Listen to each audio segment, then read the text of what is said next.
हुकूमत और इदारे पूरी यकसोई से एक ही कश्ती के सवार हैं। इत्तेहादियों की भरपूर हिमायत हासिल है, जिन्होंने हर मुश्किल में साथ दिया। हुकूमत का एक साल पूरा होने पर वज़ीर आज़म का वफाकी काबीना के इजलास से खिताब।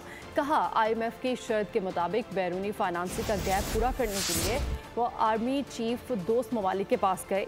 दोस्त ममालिक से मदद मांगी तो तब जाकर ये गैप पूरा हुआ। इदारे भरपूर तौर पर हम यानी जिसे कहते हैं कि एक ही कश्ती के सवार हैं। जो हमारे इत्तेहादी थे उनका भी शुक्रिया अदा करना चाहता हूँ। ये तमाम पार्टीज हमें भरपूर इनकी हमायत हासिल है। हम ये मुश्किल तरीन लम्हात और मरहलात हमने गुजारे हैं। IMF के प्रोग्राम के लिए $5 बिलियन का जो गैप था वो हमने पूरा करना था। दोबारा दोस्त ममालिक के पास जाके कहते कि मेहरबानी करें हमें ये गैप पूरा कर दें।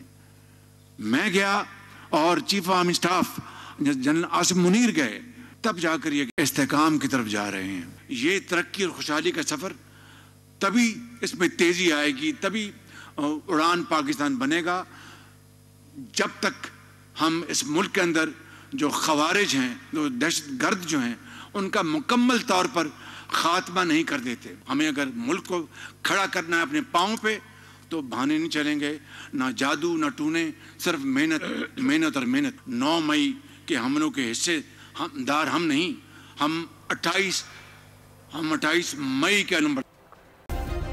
सब्सक्राइब करें और बेल दबाएं ताकि कोई खबर रह न जाए।